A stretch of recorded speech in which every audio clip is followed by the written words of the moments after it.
the game against the Bengals in the playoffs and felt you almost had a couple sacks that didn't come through that way. Is it still something that is on your mind, or is that just kind of off-season stuff? I mean, it was a driving force for this offseason. You always can look back and push yourself to do something better, and it was definitely a driving force. A lot of plays I left on the field that I think could have sealed the game and put us in a better position to win. But right now, our focus is on, this year, winning this game, putting ourselves in a position so where we can go out and compete. Christian? Go ahead, sir. Statistically, if I could talk, sorry. Statistically speaking, you're at your second best sack total already, and as a team, you guys are already eclipsed last year's sack total. I mean, I know pressures, you hear Coach Spags talk about pressures and everything, but to be doing that, you guys obviously focused on something, you're accomplishing it right now. What was the driving force? Why? Because there's not a lot of massive personnel change, right? Why you personally and the unit doing so well? One person, man. Well, actually, two people. Terry Braden and Joe Cullen.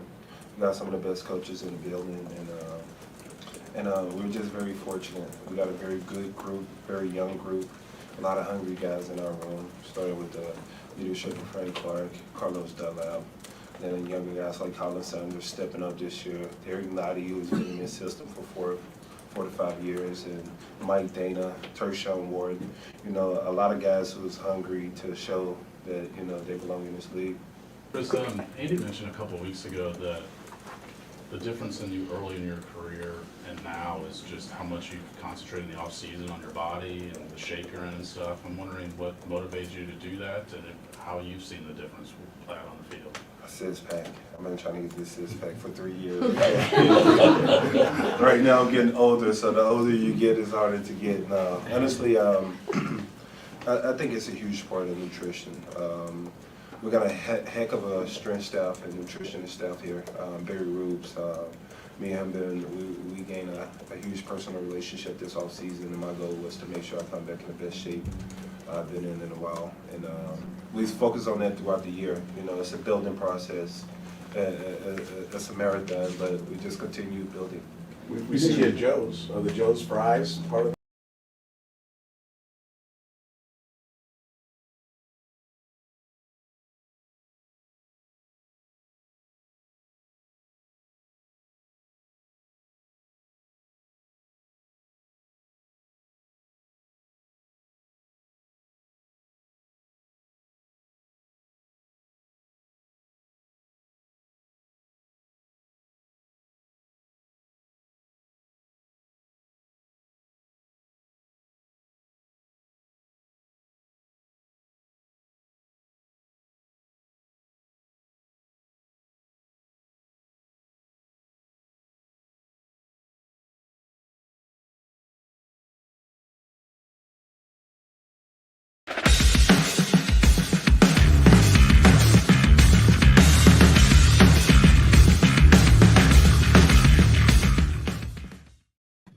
Hey, good morning from chilly Kansas City. Welcome to SportsBeat Live, our weekly conversation about the Kansas City Chiefs with the folks in the media who know them best and with you.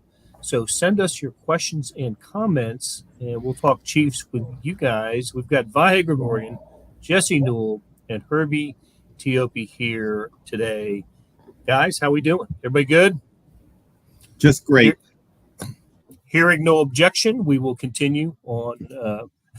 Hey, so Herbie, because injuries might play a role here this weekend, get us started with the injury report and who's back and who is not back for the Chiefs game against Cincinnati on Sunday.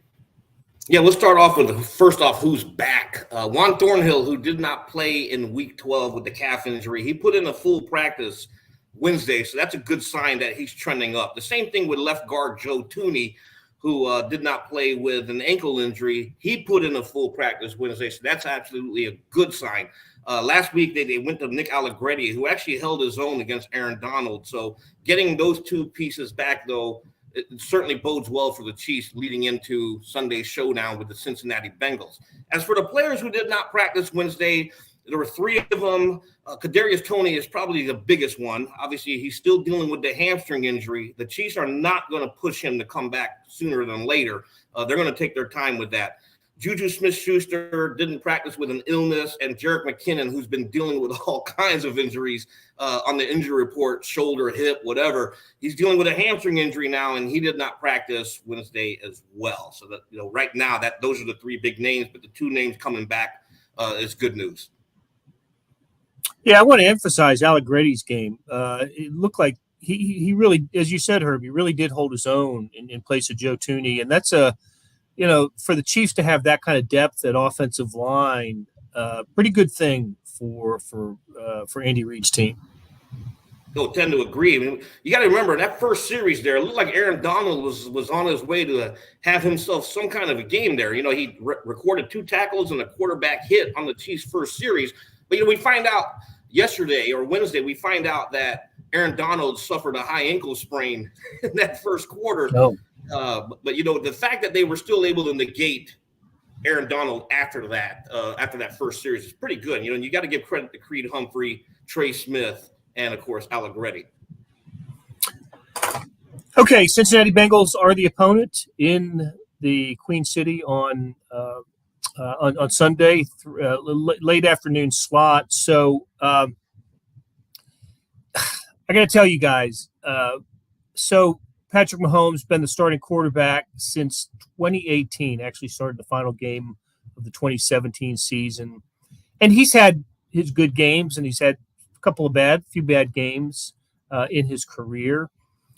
But until last year's AFC Championship game, I never assigned blame for a loss to Patrick Mahomes.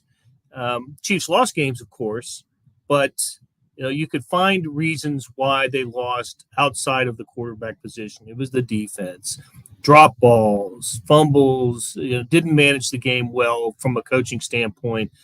I never, you look at the Super Bowl loss to the Tampa Bay Bucks, and it was a lopsided loss, but Mahomes was almost heroic in that game, scrambling for his life. And, the AFC Championship game loss to the Patriots in Mahomes' first year as a starter, never got the ball in overtime, and he brought him back in the second half, and then had the miraculous drive just to get the field goal to go into overtime. So I just kind of absolved him from any kind of blame, which is why last year's AFC Championship game kind of shook me a little bit, the way he played in the second half. And I know we talked about it this week, but I wanted to talk to you about this. It was just different. And, I think maybe scarred Chiefs fans a little bit to see him have the half that he did for the Chiefs to lose the big lead and fall to the Bengals. And I bring all this up because, and I want to get Jesse's thoughts too later, but where these two teams are this year, and if there's if there's any reason to believe that we could see something similar this time. But just what was it like? Because I did miss the game. I wasn't there, but just sitting in the press box and watching the Chiefs fall apart in the second half of that title game last year. Well, there was sure a lot going on. I agree with your premise about, any other time they've lost games with Patrick, you could typically absolve him.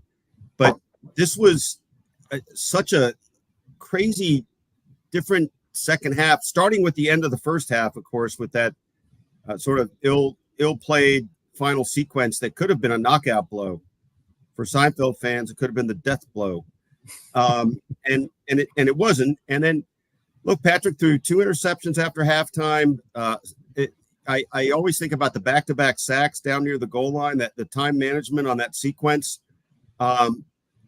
We've spoken with him a little bit about it, but we've also spoken with Andy Reid a little bit about it. And you guys were there when we were in Andy Reid's dorm room talking in late camp in St. Joe, talking a little bit about the residual effect of the Bengals game. And look, there's plenty of X's and O's stuff, but as far as the psychological mumbo jumbo, I think that's a factor. And Andy used terms like that they didn't keep an edge. They and Patrick, when I asked him about it after the game on Sunday, talked about They thought they were going to coast through the second half. And, how that plays out in real time is another matter, right? But there's a mentality we're talking about here. And I think that's what's kind of interesting going into this game, especially with looks like a little woofing going back and forth between each team here. So, in the pantheon of Chiefs, of Mahomes losses, or losses with Mahomes, I should say, that's a singular game. And what also stands out, and you guys have all been here longer than I have, but I think Sam McDowell would tell you he thought that was, of all the crushing Chiefs postseason playoff losses, the entire catalog, that this one is as high up there as any because of the fact that we thought the Chiefs were past that. I think with that game, Andy Reid became the only coach to have leads of 18 points or more, lose multiple games of leads of 18 points or more in the postseason. It's some stat like that.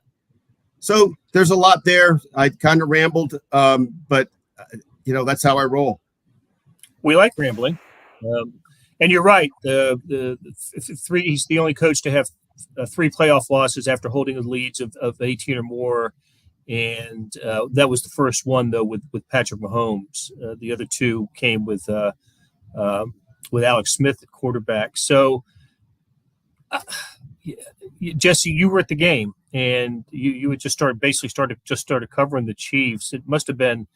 You're sitting there watching the Chiefs with a 21-3 lead in the late in the first half. Vahe alluded to a couple of plays. First, the not scoring the touchdown or passing up the field goal and not scoring the touchdown at the end of the first half with the ill-fated play pass to Tyreek Hill, and he couldn't get in the end zone.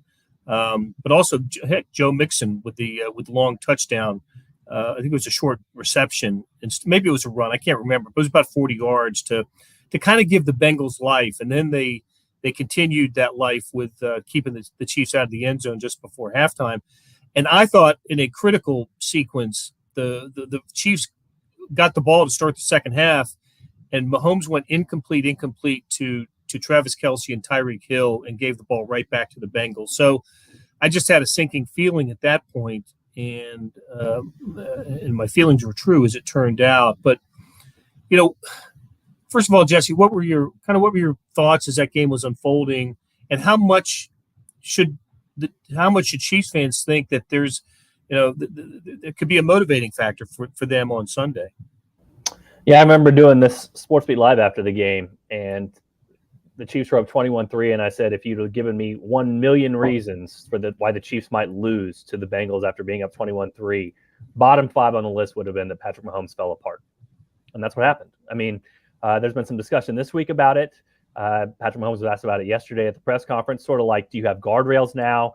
Are there things where you're sort of losing your fundamentals or your mind, for lack of a better term, where he obviously was just off mentally in that second half, and he couldn't get it back on track. And so part of what Andy Reid talks about so much is whatever you experience, you learn from, you try to learn from. And so I think this is an experience maybe more than maybe any other in Patrick Mahomes' career that he's tried to learn from and tried to make sure that sort of thing doesn't repeat itself, because, again, giving the Chiefs that sort of lead and to have them fall apart in the second half like they did because their quarterback was not himself, I think that was obviously a troubling sign of something that they do not want to repeat in the future, especially when the quarterback you have is obviously one of the best to ever play the position. So that kind of sticks out to me from that previous one. And is there motivation? Absolutely. I mean, usually the Chiefs are pretty quiet about this sort of stuff, and they were not quiet about it yesterday. I mean, they have been circling this one on the calendar. This is one they've been looking forward to. They are ready to get back at the Bengals, and that can play both ways. I mean, we've seen some of the chatter that Vahe alluded to online where guys are kind of going back and forth to each other, but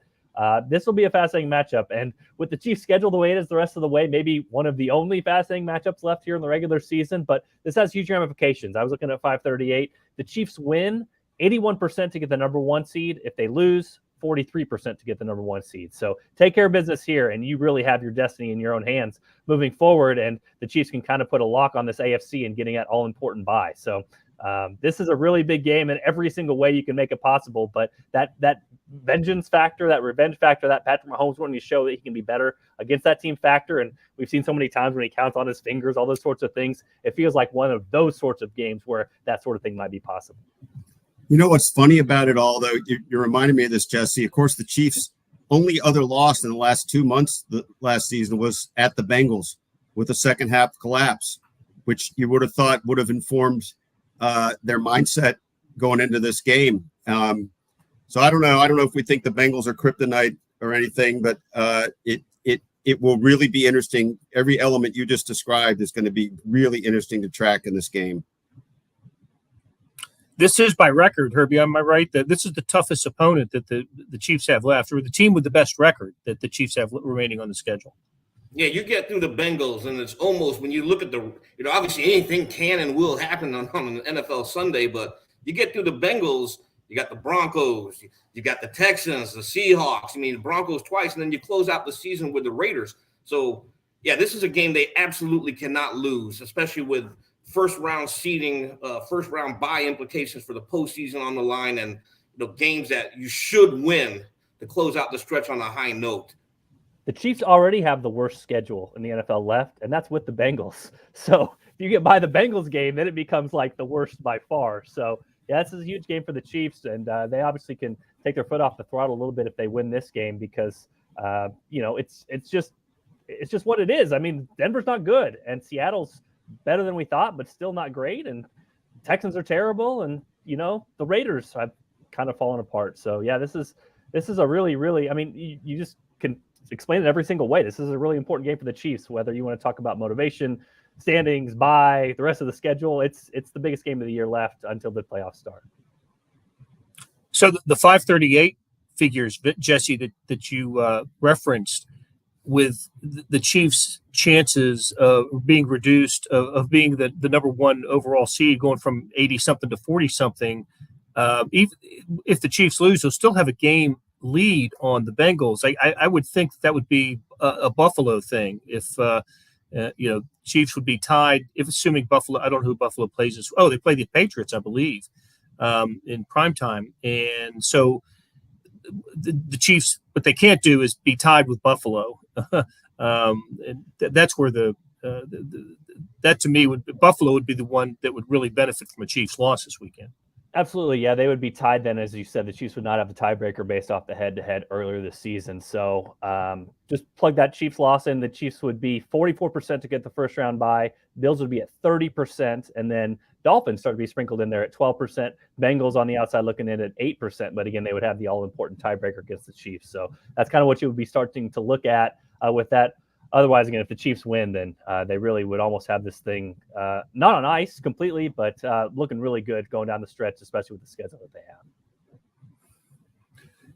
We heard from Chris Jones this week. I thought had some interesting comments about about the Bengals. We spent a lot of time talking about the game Patrick Mahomes had.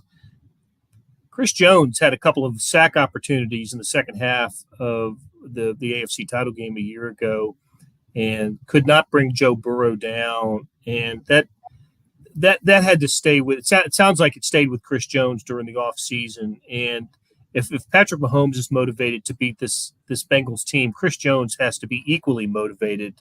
Don't you think, Vahe, that letting Burrow off the hook a couple times as he did last year? Yeah, and look, that stood out in a few ways. If I have these numbers right, this is off the top of my head, but I think this is right. I believe Burrow was sacked 9 times the week before and 7 in the Super Bowl and just once by the Chiefs. And I was on assignment elsewhere the last day or so, but so I didn't know exactly what Chris said this week. But I do remember in the offseason, Sam McDowell asking Chris not about the Bengals game, asking him about last season and what he'd taken from last season.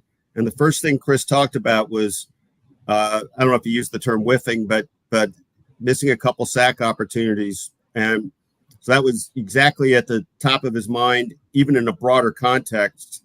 So I'm sure in the micro context of this game, this moment, what everybody could have done. We did make those points about Patrick earlier, but if 7 other guys make one more play, then it's still a different result. So anyway, yeah. And Chris, I'll be interested to see how that plays out and whatever annex might be part of this. One quick thing on Chris. I don't know if this is true every game. I've only noticed it a time or two, but the time a couple of games ago, I was like just looking at him going across the offensive line, shaking people's hands before the start of the game. And then, of course, trash talking with the best of them. It's just kind of interesting dynamic to me that once the game starts, everything's on, and then you go back to being a person. I saw that in the Buffalo game, before the Buffalo game. And, of course, when he goes over and shakes Mitch Morse's hand, you understand that. They were former teammates. But he didn't stop with Mitch. He went up and down the offensive line, either fist bumping or shaking hands. And we need to ask him about that. That's kind of, I'm not surprised. If you had to pick a Chief who would identify a Chief that would be most likely to do that, Yeah. It's Chris Jones, right? And Chris was mic'd up for that Buffalo game, and there were some really nice exchanges with Chris and Mitch, tender and sincere. But anyway, I digress. I think Chris will be up for this game. I think he will be too. He's having certainly a Pro Bowl, I would say an All-Pro, and even in the conversation for Defensive Player of the Year type of season, and a big game against the best opponent remaining on the Chiefs' schedule, I think would help him in that realm to help solidify some postseason honors, and then we'll see what happens contract wise with him after that. Jesse, how do these teams stack up? The Chiefs are certainly different because of no Tyreek Hill. But they're still the NFL's top passing team in terms of yards, and they're still top scoring team. And the Bengals, even though their record is they're 2 games below the Chiefs, they lost, I think, 2 of their first 3, and they took the usual loss to Cleveland. They seem to have a Cleveland problem. They basically beaten everybody else and picked up a terrific victory last weekend, winning at Tennessee, stopping Derrick Henry, and they're getting Jamar Chase back this week, who they won games without him. How do you just measure up the Bengals versus the Chiefs? Yeah, it's fascinating. I actually just got done talking about this 810 Sports Radio, kind of judging and gauging these two teams. I think the Vegas line opened at 2.5-point favorite. The Chiefs are at Cincinnati. But it kind of is an interesting thought question of whether you think the Chiefs are better this year than they were a year ago, and whether you think the Bengals are better than they were a year ago. And I looked up at the 538 has kind of like a program rating sort of thing where you can look at every week by week where a team was at a certain point. And it was kind of fascinating to look at that because, we know the Bengals, they made the Super Bowl, they made their run, obviously came pretty close to winning the Super Bowl last year and won a bunch of close games in a row. Actually, right now, that rating system, the ELO rating system, is showing the Bengals being better right now at this moment than they were at the end of last season. So that makes some sense when you look at the Vegas line. Chiefs, fascinatingly, I guess I would throw it back at you guys. Would you think that they would be better or worse or about the same as a year ago? I'll give you a couple seconds to think about that. But the ELO rating actually was very, very similar. One of them was 17-10. One of them was 17-14. So this Chiefs team is almost exactly where it was a year ago, which I think you can actually see as a pretty positive sign for the Chiefs, given that they traded away a future Hall of Fame wide receiver and got back a bunch of rookies who now are starting to develop and come into their own. But so as far as these two teams go, I would say that the Bengals are a little bit better actually than they were a year ago. They had some close game luck and, won every close game down the stretch, which got them the Super Bowl. Early this season, lost some close games, so had some of the bad luck, but now have been progressing on and look better than they were then. I would say the Chiefs, to their credit, are about as good as they were a year ago, and that makes up the line that we're looking at right now. But I think one big storyline I'm fascinated in is we talk about the young players of the Chiefs. Where are most of the young players populated? It's in the secondary. And where have the Chiefs really struggled to defend teams so far this year? It's when they have a number 1 receiver. And so Devontae Adams went off. Keenan Allen had a huge catch. I mean, when you look at kind of break up the schedule as when the Chiefs defense has played well and hasn't played well, you're looking at teams that had true number one receivers and teams that really didn't when they faced the Chiefs. So the Chiefs haven't had Trent McDuffie this whole season, so he should play a major factor. Joshua Williams played every defensive snap last week, so he's been a guy that's come on. But I'm very fascinated to see that matchup play out, and we've seen some Jamar Chase Twitter comments here recently responding to some what the Chiefs said in the locker room yesterday. So he will be motivated to play. The Chiefs will be motivated to play, but will it be enough? Because the Chiefs need to be able to show that they can lock down the number one receiver before I really put their defense in the discussion for some of the top defenses out there. All I would add is just the Chiefs got scorched by the Bengals twice last year in that defensive backfield, much more experienced defensive backfield then. I think you can make a case that athletically, in some ways, this defensive backfield is at least in the ballpark, if not slightly a little better athletically than what they put out there last year. But the experience factor is totally different. I do think, though, that you could feel like couldn't have gone much worse, especially than it did in the first game against the Bengals with the defensive backfield. And I feel like there's got to be some way that strategically they're much better equipped to cope with this than they were last year. Executing is always another matter, but that they're not going to be undressed the same way they were so much last year. We'll see how healthy Jamar Chase is too, by the way. We will. I think he could have played last week. He did not, and they still got the W over Tennessee. Yeah, look, Burrow went for, I think it was 466 with 4 touchdowns and no picks in that regular season game, the victory over the Chiefs. I thought after that happened, and then the Bengals beat the Titans in the playoffs last year to give the Chiefs the home field for the AFC title game.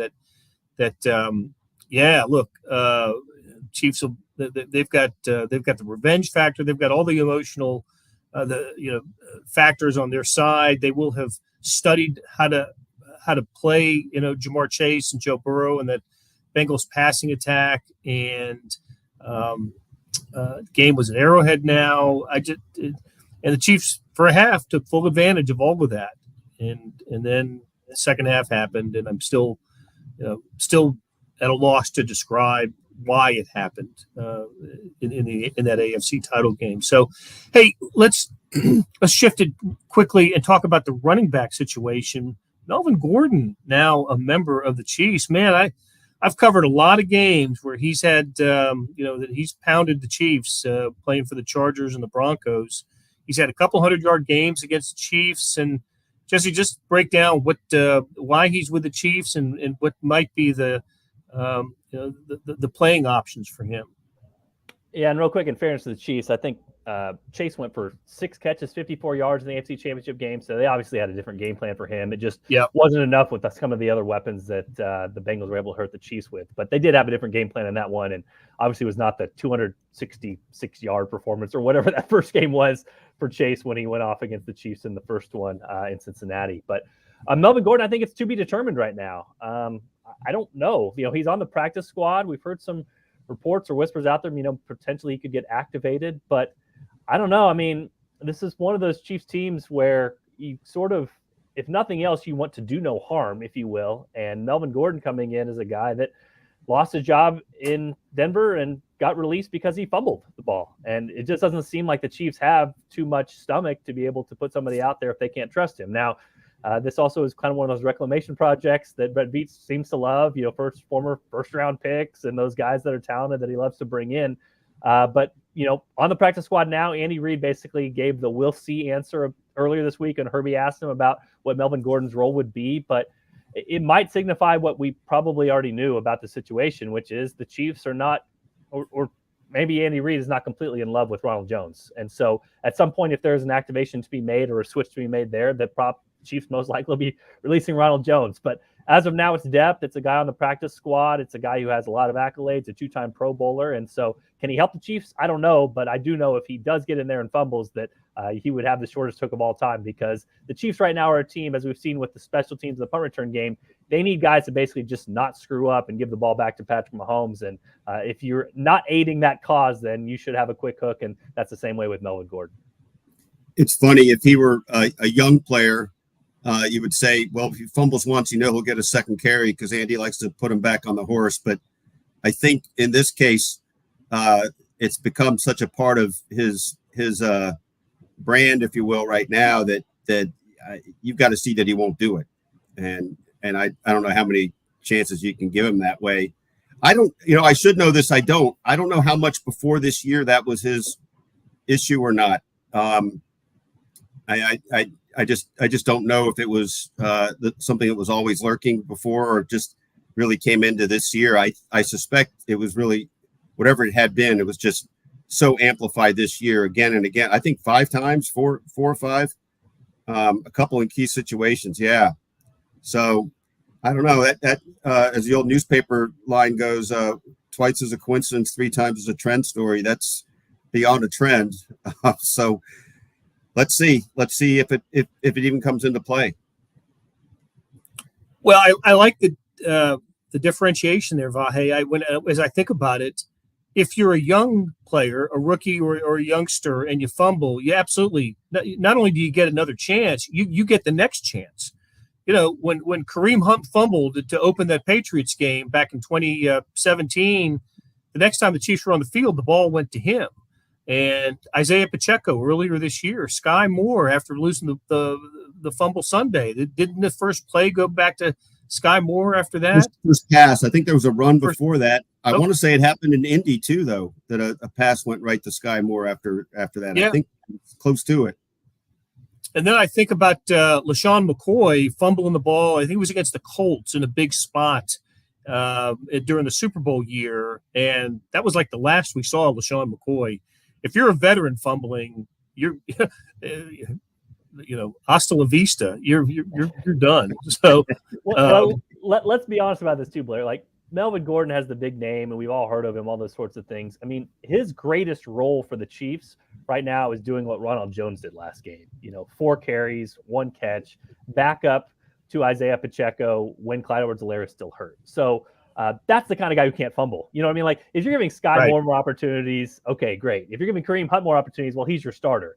You're not giving Melvin Gordon more opportunities. The dude has to hold on to the football. So that's sort of the upside for this play, if there is upside at all. Again, the Chiefs have lots of guys on their practice squad who you thought at some point might make a difference and haven't done anything or haven't even been promoted. So that's still maybe an occurrence that could happen with this. But again, we've all heard about him. He's going to be a name that we all talk about and hear about. But to me right now, if the switch is there, it's 1 for 1 for Ronald Jones, and he's kind of the backup, getting in a few snaps, a few carries. And if you are that guy playing a very specific role for a team, you cannot mess up what the other 52 guys are doing. Who's the punt returner going forward?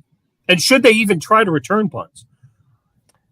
Justin Watson, Vahe's guy, Justin Watson is the punt returner. He needs to do this, work on this more than he works on anything else because, we talked about it. Special teams right now for the Chiefs needs to be in not screw up mode. They need to get the ball back to Patrick Mahomes because the offense is really good. So, there's other years when the Chiefs had Alex Smith or Marty Schottenheimer where special teams really needed to be a factor and really needed to win them games. It doesn't need to win this team games. It needs to not lose this team games. And we saw the Indianapolis game, it lost them that game. This team needs to fair catch. They need to just take possession of the football, let the offense do the work, let them do the heavy lifting like they've done all year. And if that is what's going to happen, then that's a success. So, Justin Watson until Kadarius Toney comes back. When Toney comes back, you can maybe mess around with the punt returns a little bit more. But until then, I think I'm fair catching everything, and I'm telling Justin Watson to go do it. I think Justin Watson showed us that you can get the crowd fired up with a fair catch.